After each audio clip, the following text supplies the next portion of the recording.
दोस्तों,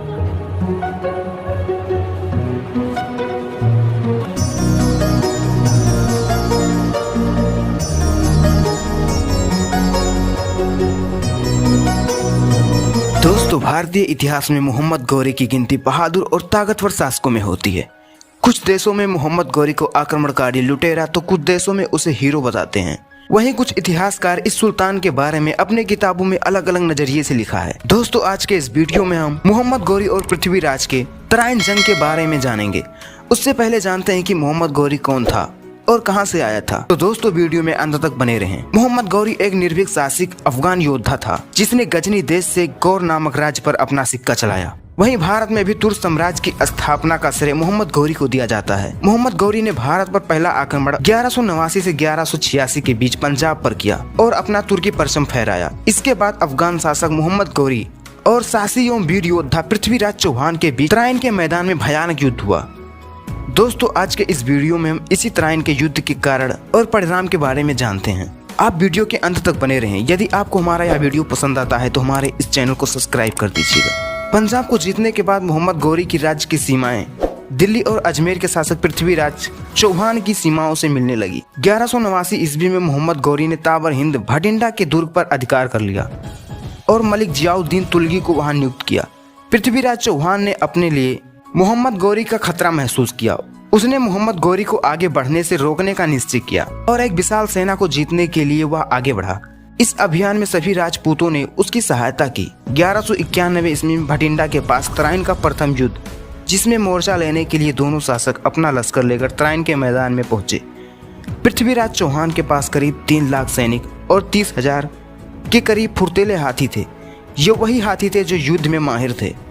वहीं गौरी के पास 1,60,000 के करीब लश्कर था। दोनों सेनाओं के बीच बहुत मारकाट हुआ। इस युद्ध में पृथ्वीराज के भाई मोहम्मद गौरी को अपनी तलवार से इतना जोर वार किया कि मोहम्मद गौरी बेहोश हो गया। तभी एक अफगान सिपाही ने मोहम्मद गौरी को लपक कर अपने घोड़े पर बैठाकर युद्ध मैदान से बचाया और गजनी उसके देश ले गया और उसकी अच्छी तरह से इलाज करवाया। जब गौरी को होश आया तो उसने अपने सैनिकों को अपने पास घिरा हो पाया।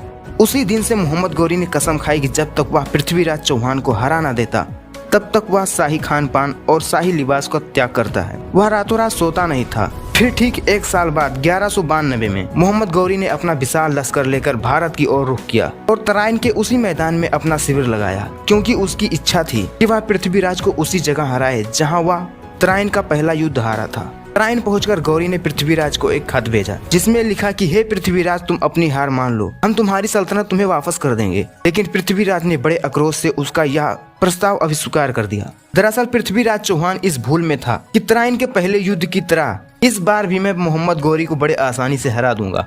मेरी फौज उससे कई ज्यादा है। दोस्तों, एक कहावत है कि अपने दुश्मन को कम नहीं आंकना चाहिए। यही भूल पृथ्वीराज से हुई। मोहम्मद गौरी के सेना में 4 जंगबाज सिपाही थे जिन्हें किसी भी प्रकार की युद्ध जीतने में महारत हासिल थी, जिनके नाम थे खरबक, खरमेल, इलाह और मुकलबा। इसके अलावा ताजुद्दीन, यलदोज और कुतुबुद्दीन ऐबक भी मोहम्मद गौरी के साथ थे। उधर पृथ्वीराज के सेना में उसका बहनोई मेवाड़ शासक समर सिंह और दिल्ली के गवर्नर गोविंद राज थे। पृथ्वीराज की सेना का कमान गोविंद राय खंडराया और बदमसा रावल के हाथों में थी।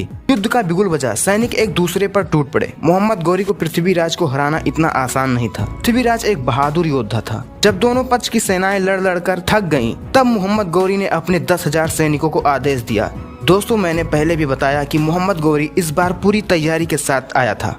जब मोहम्मद गौरी ने अपने 10,000 सैनिकों को आदेश दिया, उन सैनिकों ने पृथ्वीराज के फौज को चारों ओर से घेर लिया और मारने लगे। देखते ही देखते युद्ध का पूरा माहौल ही बदल गया। इसी बीच पृथ्वीराज, जो हाथी पर सवार होकर युद्ध लड़ रहा था, वह नीचे उतरकर लड़ने लगा। तभी मोहम्मद गौरी के सिपाहियों ने पृथ्वीराज को बंदी बना लिया और गौरी या तराइन का दूसरा युद्ध जीत गया। दोस्तों, कुछ इतिहासकारों का मानना है कि मोहम्मद गौरी ने पृथ्वीराज को उसी वक्त मार दिया था। इसमें अलग अलग इतिहासकारों का अलग अलग राय है। दोस्तों, इस हार की बड़ी वजह बताई जाती है कि पृथ्वीराज ने जयचंद की बेटी का अपहरण किया था। इसी अपमान का बदला लेने के लिए जयचंद ने गौरी के साथ मिलकर पृथ्वीराज को हराने में मोहम्मद गौरी की मदद की। दोस्तों, यदि आपको हमारा यह वीडियो पसंद आया हो तो इसी तरह की ऐतिहासिक वीडियो पाने के लिए हमारे इस चैनल को सब्सक्राइब कर दीजिए और इस वीडियो को अपने दोस्तों और रिश्तेदारों के साथ एक शेयर कर दीजिए। मिलते हैं नेक्स्ट वीडियो में।